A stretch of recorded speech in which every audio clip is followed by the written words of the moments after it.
Well, Wan 2.2 is commonly used for text-to-video and image-to-video workflows. A lot of folks don't realize the potential it also has and the quality too for text-to-image results. Now, if you use just the default settings, typically the results can be a little blurry, I was noticing. And so I wanted to put this video together to basically share this workflow that I kind of put together that results in a little bit more crisp images. Also, too, is if you want to download this workflow, it is available in the description. So let's go ahead and dive into it. All right, let's start with an empty workspace here. And just as a quick note, there are no custom nodes in this video. All of these are native. So load diffusion model, we'll bring this in twice, one for the low noise and one for the high noise for font. Then we'll bring in the load VAE along with the load clip. We'll put these nice and orderly here.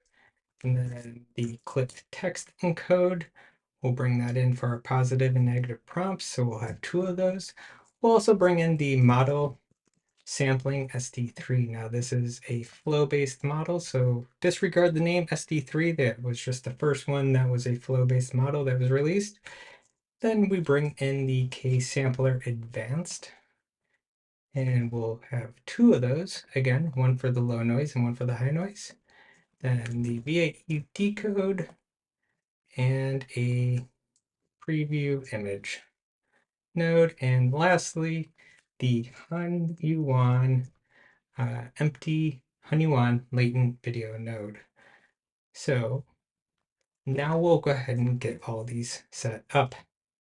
Okay, let's set all the values for the nodes. So first up, we will have our high noise node loaded for the diffusion model, and then a low noise model loaded. For the VAE, we want to use Wan 2.1. I made the mistake as well to use Wan 2.2 because it kind of is in the model name.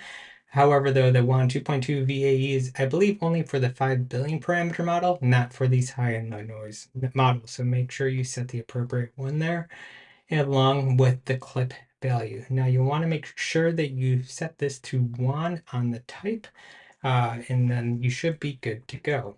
So since we have two models, we're going to pass them into two different model sampling SD3 nodes. And so this is the high noise. This will go into our first K sampler, and then this is the low noise, our second K sampler. Now, I found that the values of 2 worked a little bit better for me. Everyone's got their own adjustments and whatever you're looking for in the output, so you might want to play with those a little bit. Now, we'll set the values for the case sampler. So here, we're going to make sure that we have enabled for the add noise. I'm going to use a fixed seed value. I like this for testing. We'll go with 50 total steps, and I'm going to turn down the CFG to 3.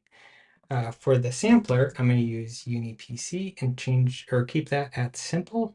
We'll start at step 0 and we'll end at step 20, and we'll return with leftover noise. We'll turn that to enabled. Now for the low noise model, we'll make a few adjustments here. So we'll disable the add noise. We can use a fixed seed value here. We'll change that to 1. I will go with 50 steps. So this is total steps between the two models. We'll turn this to a value of 3 for the CFG, same sampler of UniPC. And then we're going to start at step 20 because this previous model ended at step 20, and we'll return it at step 50. And we'll make sure that this return with leftover noise is still set to disabled. Now for the latent, we'll connect that to the decode along with the VAE, and then ultimately the preview image. Now I changed some of these values here. Just to note, I put in a 1920 by 1080. I believe one needs multiples of 8. I might be wrong there, but I think that's what it is. And then we changed the length to 1 since we're creating one static image and a batch size of 1. So we'll connect that into the high noise model for the K sampler. Now, as far as clip, we'll connect that to our positive and negative prompts, and we'll bring this into the high noise K sampler, and then we'll also bring it into the low noise K sampler.